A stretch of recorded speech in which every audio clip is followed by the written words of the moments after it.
Thanks, Josh, for that lovely introduction. It's a real honor and privilege to be here. There's so much history, I think, with both percussion and music psychology at Kent State. I'm really looking forward to talking about a number of the things that my team's been doing over the next 2 days. So for this session here, I wanted to talk about some of the research we've been doing, looking at multisensory aspects of music, how things besides just listening affect and shape the musical experience. And in particular, I wanted to show one thing that I found that's so helpful about music psychology for my life as a performer, how musical research can actually inform the playing and the teaching that I'm doing. And I think that's really important because I've often felt, either figuratively or sometimes literally, at this crossroads in my career, like you have to decide, are you a researcher or a performer? That was a conversation I actually had with the mentor at one point in grad school. And whether it's the way you're divvying up your time, or whether you're thinking about certain professional milestones about which degree program to enter, or whether or not you need to publish depending on the kind of job track you're on, we're often at this crossroads where it seems to be a choice between spending time doing things researching or spending time as a performer.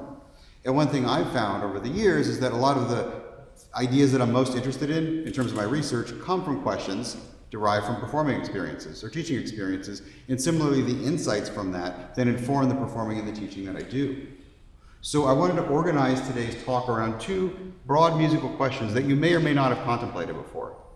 The first one I'm sure is familiar to percussionists, this question of whether we can produce long and short notes on the marimba.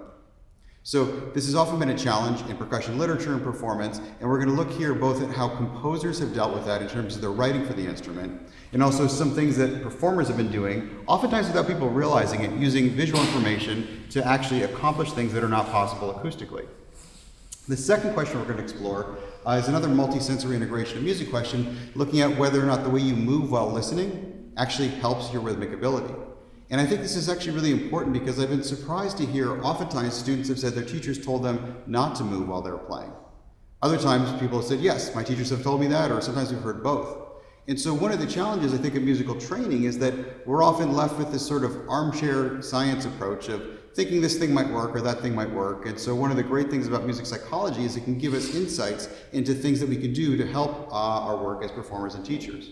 So those are the two broad themes that we'll be going over today, and hopefully this will all integrate in a way that makes sense, and I'd be happy to take questions throughout the talk or at the end. So to start off with, I wanted to just talk a little bit about note duration.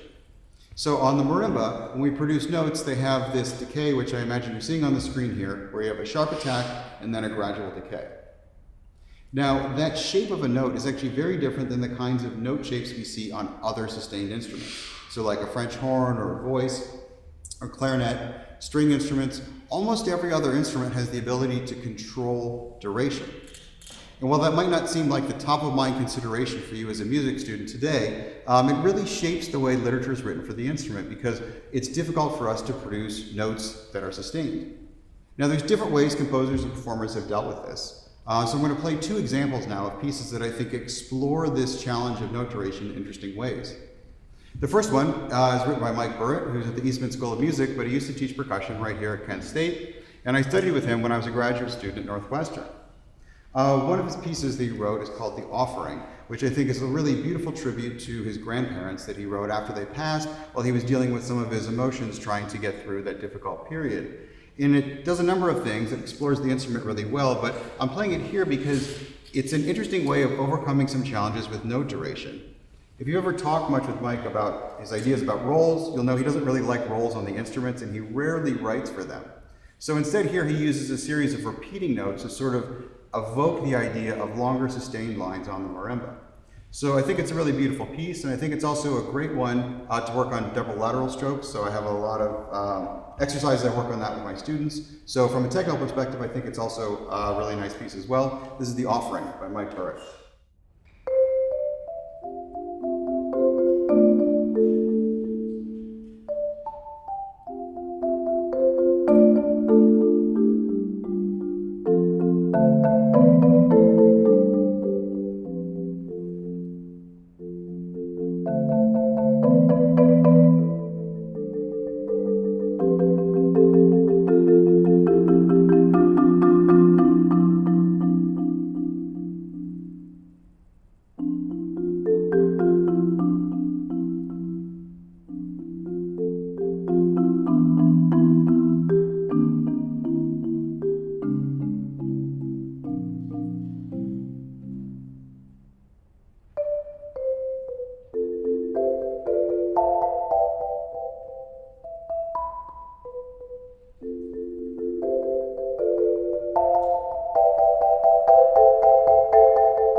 So I always enjoy playing that piece, and I think it also shows one way in which composers and performers have dealt with this challenge of note duration. We can evoke the idea of long lines there. Now, the percussion instruments aren't the only ones that have this challenge. The piano has a sound shape that's somewhat similar, but pianos have a sustain pedal. But the guitar is actually an interesting parallel example because notes on the guitar have a very similar shape.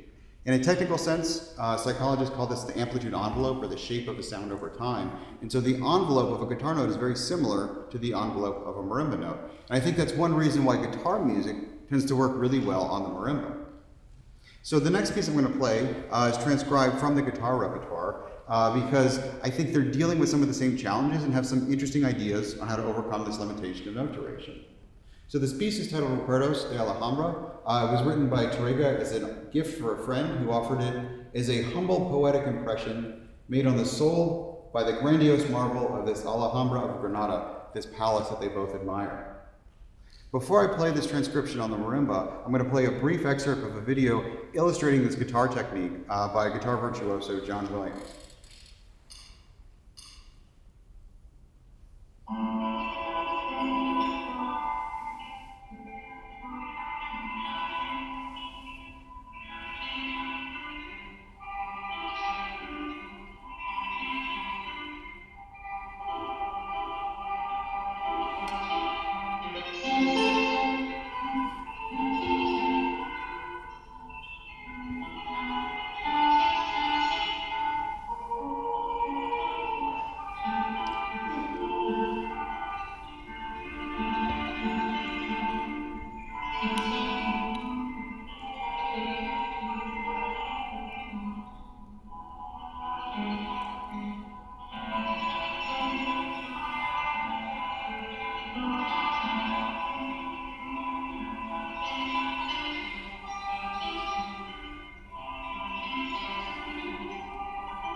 So John Williams makes it look easy, but I'm told by my guitar colleagues it's a very difficult technique with this tremolo, the repeated strumming of strings.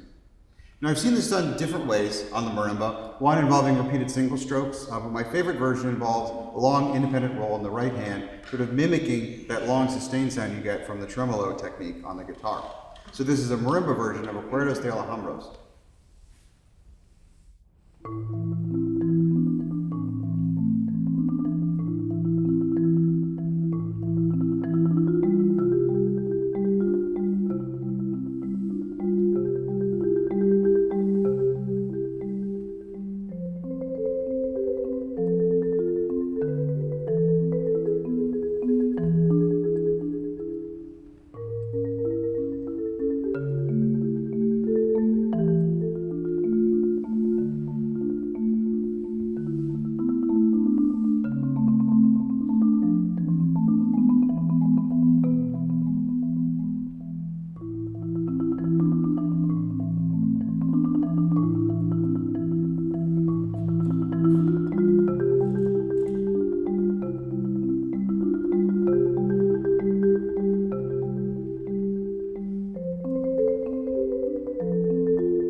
So it's a good workout for the right hand as well. So those are two ways that I find really interesting about how percussionists and composers have dealt with the limitation of duration on the instrument. Now, I started thinking about this a lot years ago when I was a graduate student, and I was in a lesson with Professor Burritt. And in the lesson, I was playing this other piece that he had written called a ballad. Clicker's not working. And the ballad ends with this interesting passage with a run up the instrument, and it ends with a high note up here and a low note down here. And so I played it like that, and I was just relieved that I didn't miss the notes in front of this renowned percussionist. And I'll never forget, he looks at me and he's like, no, shucks, you're doing it all wrong. You should use one gesture like this. And he shows me. Now, it looks pretty cool when he does it, like all of the movement that he uses while playing, but I remember thinking, I don't really buy it because it's not going to record very well. And so the sound isn't going to be any different with two gestures as opposed to one. And this launched a very interesting discussion about showing the listener how you want them to hear the performance. So I left that lesson not completely convinced that this was the musical answer, but it got me thinking a lot about whether visual information can actually play a meaningful role in the musical experience. Now, as I got more involved in this as a research topic, I learned that scholars divide the kinds of movements we use while playing into two broad classes.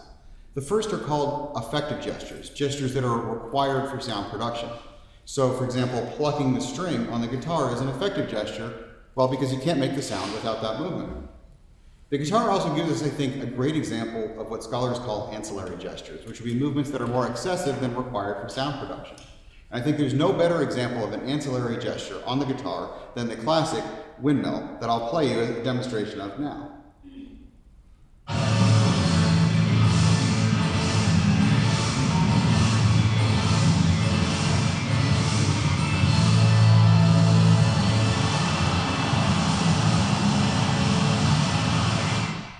Okay, a little bit more excessive than is literally required for sound production, but it seems to have something to do about like making the moment exciting.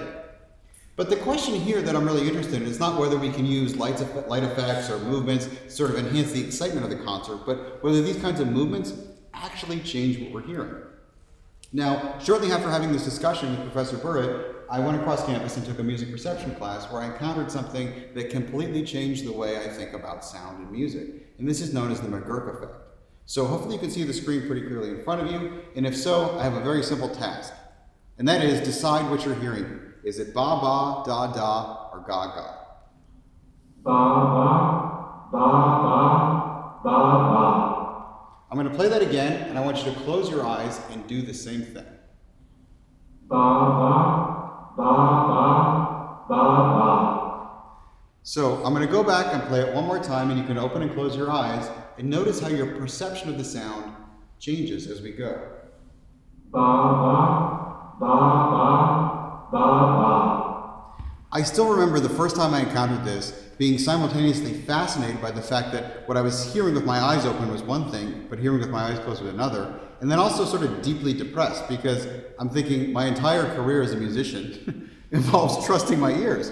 And what I'm seeing here is that I can't because I hear something different depending on the lip movement. Now, I didn't know at the time, but this is indicative of a broad phenomenon, this McGurk effect, where visual information actually fundamentally changes what we're hearing. And it was learning about the McGurk effect and having that conversation with Professor Burritt that got me thinking, is it possible that gestures don't just sort of trick us or don't just enhance the overall experience of a concert, but can actually fundamentally change what we hear? And so I became very interested in these musical uses of ancillary gestures. The first study that I did on this looks at how we can use gestures to shape musical communication. In other words, to help audiences hear what we're trying to get them to hear musically, even if it's something where we can't accomplish that through the acoustic information we're giving them alone. The second question we'll explore is how we can use gestures that are not required for sound production to actually improve our understanding of rhythm. Now, I think each of these is a fascinating topic in and of itself, but it also has some important practical applications, or at least the things that I think about when I'm teaching and performing my own students at McMaster. So to start off with this question about the gestures of marimba, I think one important thing to keep in mind is that there have been very sharp differences of opinion about whether it's possible to produce long and short notes in the marimba using long and short physical gestures. So as examples of this, I have two quotes from very renowned percussionists who illustrate the deep divide on this issue. The first one is from Buster Bailey, who spent several decades in the New York Philharmonic. And in the introduction to his method book, he wrote that when sharp wrist motions are used, the only possible results can be sounds of a staccato nature. When smooth or relaxed wrist motions are used, the player will then be able to feel and project a smoother, more legato-like style. So he's talking about the movement that we use will shape the nature of the sounds we're producing. Now, if anyone's familiar with Lee Howard Stevens' thinking on the issue, you know that he has a bit of a different perspective. And he's talked at length about how the kinds of movement that we use after striking can't have any meaningful effect on the sound. And so when I started this project, I thought it'd be interesting to send him an email and ask him for his statement on this opinion. And so I wrote to him and asked if he could summarize his thoughts on the relationship between stroke height and the duration of bar ring. And he responded rather pithily that stroke height has no more to do with the duration of a bar ring than the sound of a car crashing is dependent on how long a road trip is taken before the accident. He also went on to say a number of other things that I can't put in print, but he made it very clear that he thinks there's no connection between the kinds of movement we're using after striking a note and the resulting sound. And I think it's such an interesting issue because each of these opinions sort of makes sense. Like I remember taking tennis lessons and the coach was talking about the follow-through after you hit the ball. And I'm thinking like, how does the follow-through, where I move after I hit the ball, affect where the ball is going? Although it seemed to have some effect, or at least it did when the tennis pro tried it. When I tried it, the shots just never went the right way anyway. So it got me thinking, like along with McGurk effect and this discussion with Professor Burrett about, is it possible that the gestures that we use have this interesting sort of role that we didn't necessarily anticipate in music perception? So I'm going to talk now about the first study that I ran on music perception, but before we do that, I think it's really important to clarify what I mean when I use the term perception. Because unfortunately, there's very different definitions that are used for this, whether we're talking about perception in a scientific context or in an everyday context. So if your Uncle Bob is talking about perception, he'll probably use the colloquial everyday context and might say things like, although flying is perceived as dangerous, in reality it's safer than traveling by automobile. Now that's correct, both in terms of the definition of perception and the fact. But here, in this everyday sense, perception is implied to be something that's not aligned with reality. Now, when psychologists are using the term perception, they're using it in a very different way. And here they're talking not about what's true or untrue, but our internal experience of the external world. So as one example, here's a beautiful illusion known as a Kanitsa triangle, which has a number of fascinating properties. You can see it's actually a little bit brighter than the area around it on the screen, but the most interesting thing about that downward pointing white triangle is that it's not actually on the screen in front of you, because all I put there are 3 Pac-Man figures and 3 pairs of lines. Now our perception, our internal experience, is of that downward pointing white triangle. The reason for this has to do with the way our brain processes visual information, and we can talk more about the technical aspects about that later, but I mention it here because when I use the term perception throughout this talk, I'm using it in the sense of our internal experience of the external world. Now, philosophers might debate whether that triangle is real, but think about it in a functional way. If you had a terrible fear of triangles, and you hired me to paint your apartment, and you said, I'll give you $1,000 to paint this, but you cannot paint any triangles. And I said, okay, got it, boss, $1,000, come back in a few hours, I'll have it all painted. You come back and I've covered the whole apartment with this. You wouldn't be really interested in this philosophical discussion about whether I had painted triangles or not. You would probably be very unhappy with the paint job, which is incidentally why I no longer paint apartments. So here, when we're talking about our internal experience of the external world, that's the sense in which I'm using perception throughout this talk. And that's important because in the study that I'm looking at, I think there's a lot of musical implications. And so to start off, I recorded this internationally acclaimed marimbist giving his best attempt to produce long and short notes on the marimba. And I'll give you samples of each of those now, starting with the long.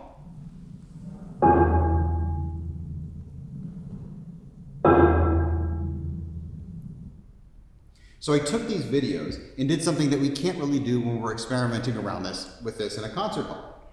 So I took the videos and separated the sight and sound apart so that the long gesture produced what I call the long audio and the long video, the short gesture is the short audio and the short video.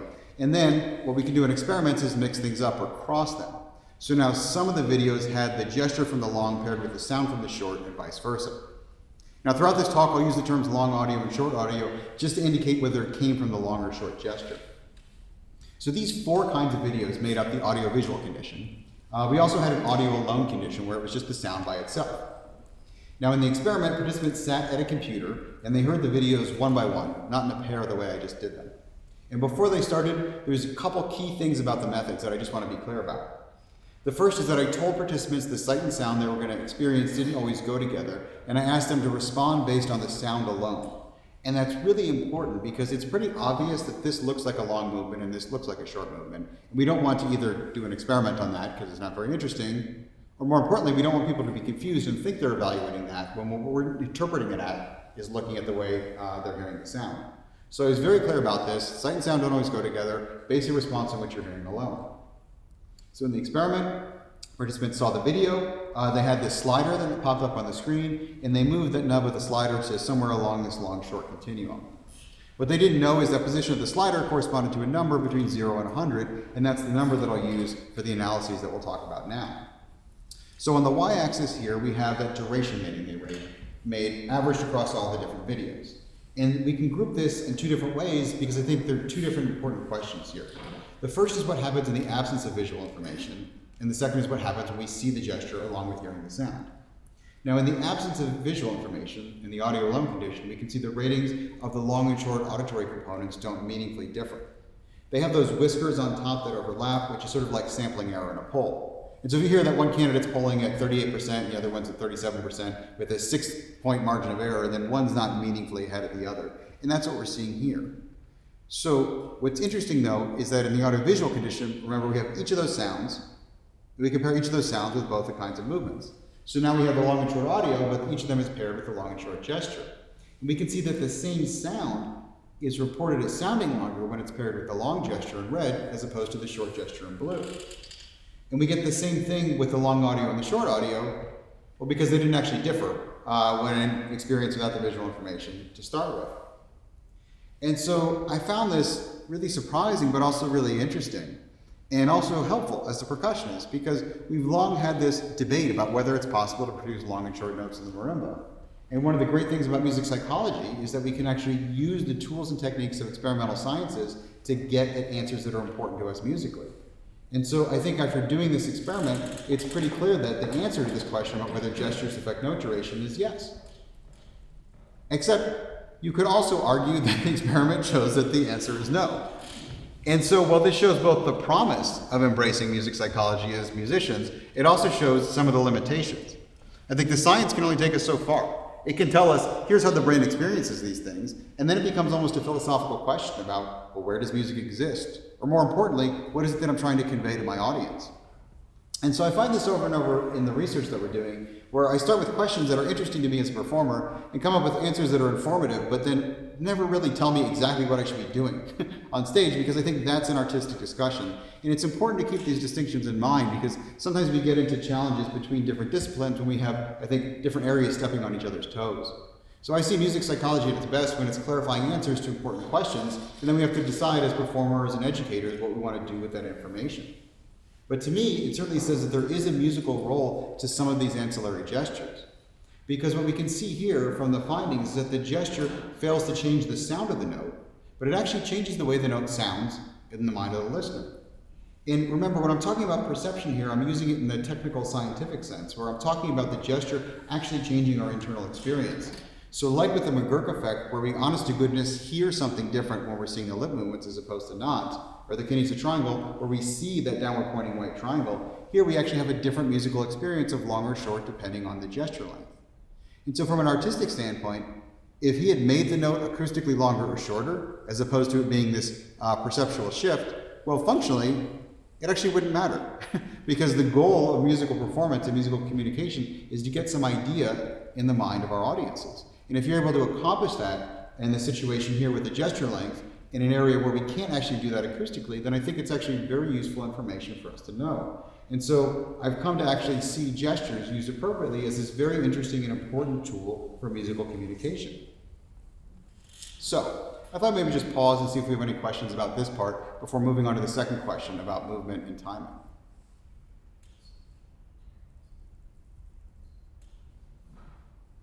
Yes? I'm curious about your choice of, for lack of a better term, fabric that you choose for the mallet, and how you make that selection, and is there a range of possibilities? In terms of the way it affects the gestures? Yes, and also timbral distinctions. Sure. Well, you might be aware percussionists will have many, many mallets. Eleanor is married to my former percussion professor at Penn State, so very familiar with the amount of gear we schlep all over the place. So the different kinds of mallets, the shape and and type of wool will dramatically affect the timbre of the instrument. So I'm using different kinds of mallets for different pieces for different effects. I haven't actually studied this particular psychological phenomenon with different mallets, but I would bet heavily that it doesn't matter which particular kind of mallet that you're using. We've stripped this down in a more scientific lab-based environment pretty well, and I could show you videos with just dots moving and very simple sounds that have different kinds of shapes to them. And I'm quite sure that what we're seeing here is this privileged sense of audiovisual binding that's really quite deep, and so I don't think it's particular in any kind of mallet. But yeah, that's an interesting question. Okay, any other questions? Yes? The song you played that was originally for the guitar, I didn't actually play the original or another key. The name of the piece? Did you play a piece of the piece? Oh, the Recuerdos de Alhambra. This transcription is in A minor, A major, which I believe is the original for that. That's it. I'm not a guitarist, so don't quote me on that. Okay, so those are some of the things that I think are really interesting and important to keep in mind when we're thinking about gestures as tools for musical communication. And so I wanted to change the question around a little bit now and look at a different way in which movement plays an important role in music perception. And that is its relationship with timing. So I'm just curious, show of hands, who's ever been told by a teacher that you should not tap your foot while playing? Okay, who's been told you should tap your foot while playing? Yeah, I usually see about a 50-50 split. Sometimes people have both because we have multiple teachers. And so I think it's actually an issue that's really important for us to explore and understand as musicians and future music educators or current music educators.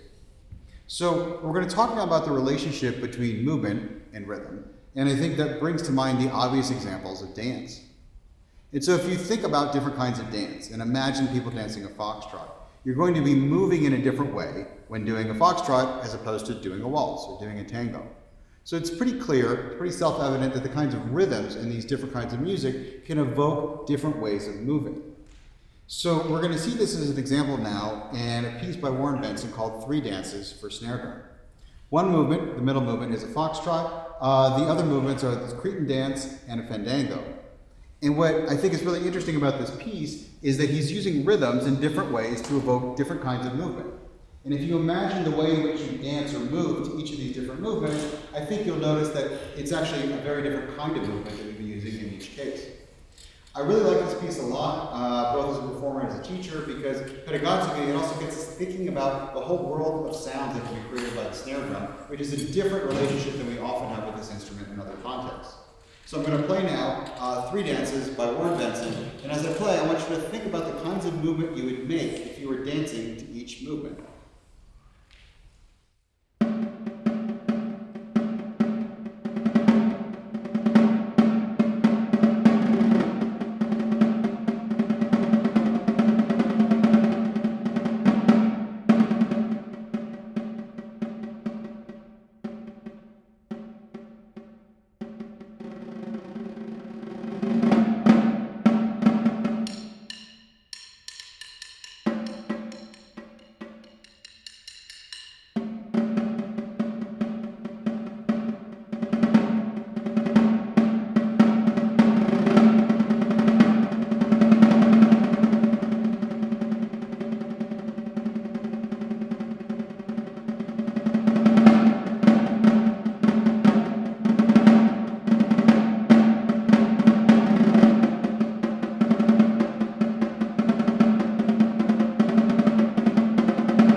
So it's an interesting piece to get us thinking about the relationship between movement and timing, and how movement can, different kinds of rhythms can change the way in which we're moving. And I think that's very much the case for dance. And as I got more interested in this research and started reading more about this, I was fascinated to learn that areas of our brain that are primarily implicated for movement are also used when we listen to rhythms, even rhythms that we've never heard before. So I think whether it's our everyday experience of knowing about music and dance or looking at the neuroscience of how we process rhythm, these two things, movement and timing, have a very important link. This has been shown by a number of researchers, including some of my colleagues at McMaster. In an interesting series of studies, here they show that the way we move while listening to rhythms can change the kind of metrical structure that we're hearing. Specifically, whether you bounce 2 beats to a bar or 3 beats to the bar when listening to an ambiguous sequence, the way you move will actually change the kinds of groupings that we've heard. And they found that for adults, as well as in one of the most adorable studies that I've seen, a series of studies with bouncing babies, where moms bounce with the babies into either every second or every third beat, and later on they can be shown to see that that kind of movement changed the way in which they were hearing the grouping. And I think that work is fascinating, but it's also a bit different than what I'm going to talk to you about what my team is doing, because here we're not looking just at how movement can change our understanding of ambiguous sequences of sound, but looking at how movement can actually improve our understanding of rhythm. And I think that's important because that's one thing that we're always looking at as percussionists, is to try to keep better time, have better rhythm. So in this task, we use as a basis a simple 4 or 5 measure sequence of woodblock patterns that I'll play for you in a moment, where we have 3 measures of this 4/4 pattern for woodblock, the 4th measure of what we call the timekeeping measure, and then a test tone on the downbeat of the 5th measure. And the key question is whether that tone comes on time. So let's try this. Let's split the room down the middle, right here. If you're over here, I want you to move as silently as possible while listening to this example. If you're over here to the left side, try and do this without moving. And we'll just see how much movement helps. Ready? Moving, no moving.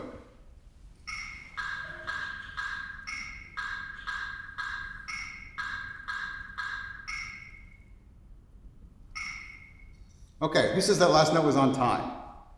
Raise your hand if it was on time. Who says it was not on time? Cool, so it was not on time, and we had more people voting for on time over there. So, the experiment worked.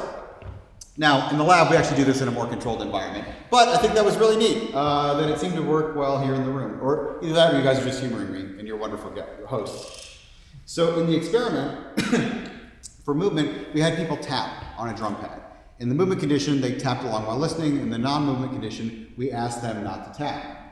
And what we can do then is look at their performance when they're moving as opposed to when they're not moving. Now, vertically on the screen, on the y-axis, we have their score on the task. And their average score without moving is about a 55%. Not the kind of grade you want to write home to mom and dad about, okay? When they did the same sequence while moving, here their score improved considerably.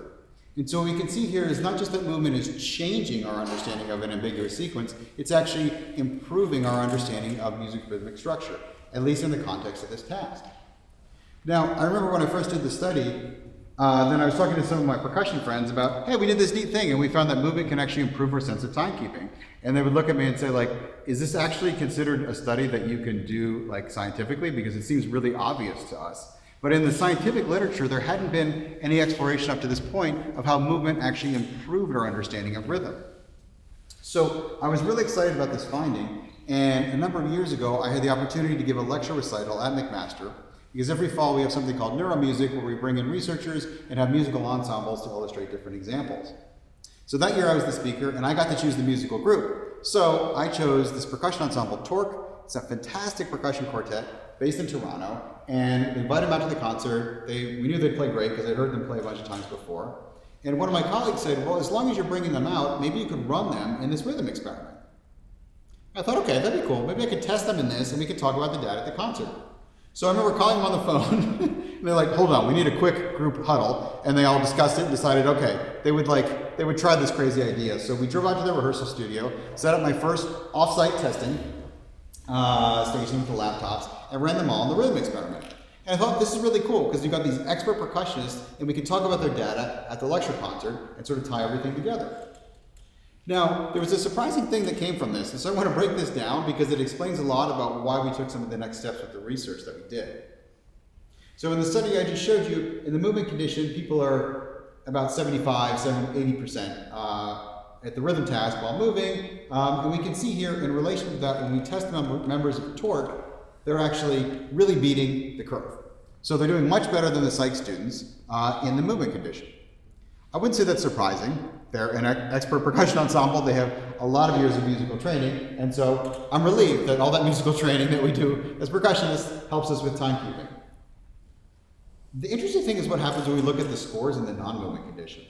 Because here, relative to the baseline of what we have with the psych students, something really interesting emerges. So 3 of them did much better, but the one that really caught my attention is this first person here, where one of the members of this internationally acclaimed percussion ensemble actually did worse than our Psych 101 students when they weren't allowed to move. Now in the movement condition, they were killing it. Well, what's going on here? And also, how awkward was that at the concert when I had to go through this with an anonymous member of the group, which to this day, I don't even know which member of the group that was because we preserved the integrity of our talent. But it raises a lot of really interesting questions about the nature of timekeeping. Now we know that areas of our brain involved with movement are implicated in rhythm perception. And we also know that percussionists generally have a really good sense of timing. But is it possible that one of the reasons why we have good time typically is that we have this highly trained movement and you can't play percussion instruments without a lot of movement? So we needed to test more percussionists because in this kind of study, it's never clear whether this is indicative of something bigger or maybe just one person had a bad day or something quirky happened in an experiment. So I tested all the percussionists I could get my hands on in Southern Ontario, but we ran out. So I struck a deal with the Percussive Arts Society who let me come to our big percussion convention, PASIC, 2 years in a row, and we were able to test about 150 percussionists. We got some door prizes from industry sponsors, and then the second year I actually got a grant from Petro-Canada, of all places, it's a gas station, that provided some research funding, so I was able to bring my entire team, and we got this incredible data set from a bunch of percussionists, about 150 in total. So what we found, I think was really fascinating. Rather than showing you the technical figures, I decided at this point to give you a different expression of what I thought when I looked at the data from the study. And when I looked at the outcomes, this was how I felt, because I realized that when you take the drumstick away, we actually do no better than the psych students without any musical training. In other words, our performance in the non-music task was no better than those controls without any kind of musical training. Now with the drumstick, we're doing great. But I think this raises a lot of really interesting and important questions about how it is that we keep this expert timekeeping. So this has been something that's kept us busy for a couple of years, trying to explore what's going on. Why is it that we find worse performance from the percussionist in this no movement condition? So one of the things we did to try and poke at this was move a little closer to the way these kinds of studies are typically done in the scientific literature. I mean, here we used a drumstick for a couple reasons. One, because we have an electronic drum set in my lab. Two is because it seemed very natural to me as a percussionist. But really, most of the psychology research literature on this is done not with drumsticks, but with finger tapping. So that second year when we went back to PASIC, we ran the same experiment again with people doing finger tapping on pads as opposed to stick tapping.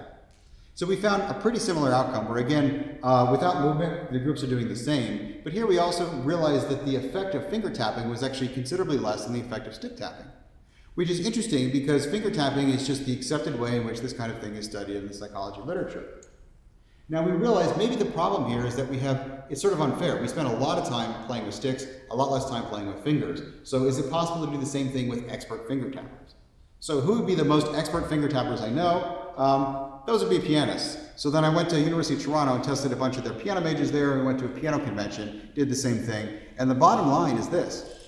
The drumstick actually gives us more of a benefit than finger tapping, even for pianists who have spent a lifetime training on that kind of movement. So there's something about the movement or the feeling of tapping with a stick that seems to evoke different kinds of processes than tapping with a finger.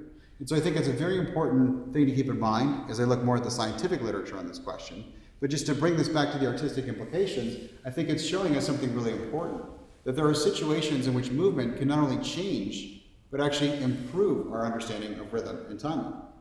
And similarly, when we talk about gestures and communication, there's ways in which visual information can allow us to accomplish things connecting with our audience. It's actually not possible through just the sound alone.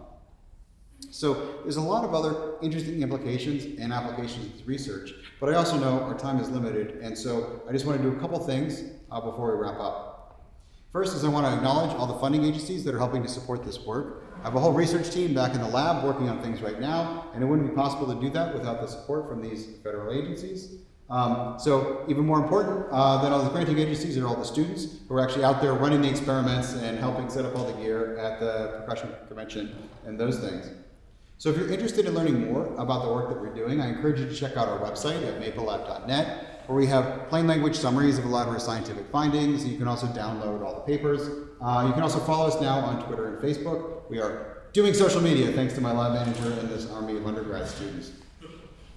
So 2 more things before I play something and then we wrap up. First off, if you think this work could be of interest and relevant to what you're doing, I published a chapter in Russ Hartenberg's Cambridge Companion to Percussion years ago, which I called Lessons from the Laboratory, where I tried to explain about 15 or 20 different scientific papers and how those outcomes are useful for us as musicians. So if you want a little more information on the stuff that I talked about today, I encourage you to check that out. The last point I wanted to make before I play something is just that I started off this talk talking about what often feels like this disconnect between research and performance, where we're often choosing or forcing students to choose or feel like we have to decide which direction we want to go. And while to some extent I understand there's only so many hours in a day, I've realized in doing this work that another way of thinking about this is that research and performance are both getting us to the same place, which is this better understanding of music and helping us to be better musicians. And that's why I found music psychology to be such an interesting research discipline that's so helpful for what I'm doing as a performer. As Josh mentioned earlier, I'll be giving a couple of talks on this residency. I'll be talking about Steve Reich's drumming later on today, and then how we can use insight from musical sounds to understand and improve the kinds of sounds used in medical device alarms tomorrow at the Brain Health Research Institute. So time-wise, do we have time for one more thing?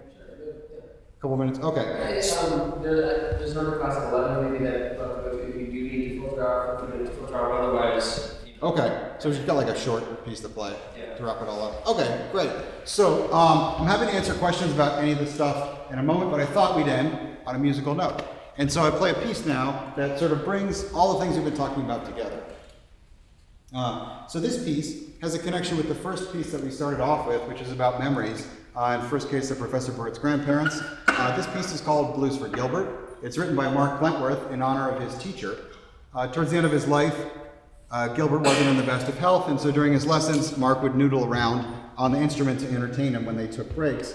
And he put together some of these ideas into this piece after he passed away. Here you've got some rhythmic sections in the middle where I find movement is helpful for the timekeeping.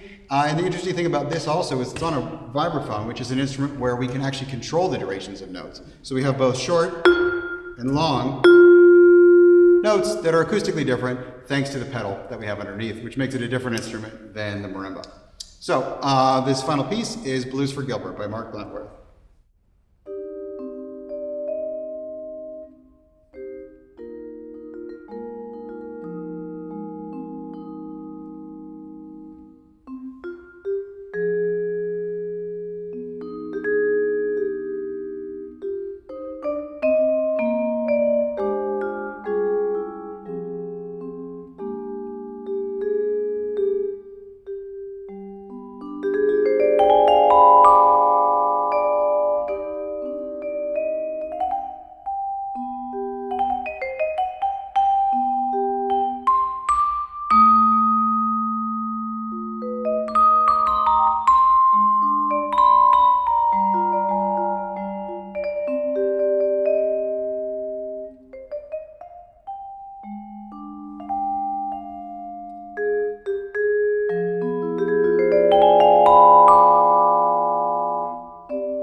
Well, thank you very much.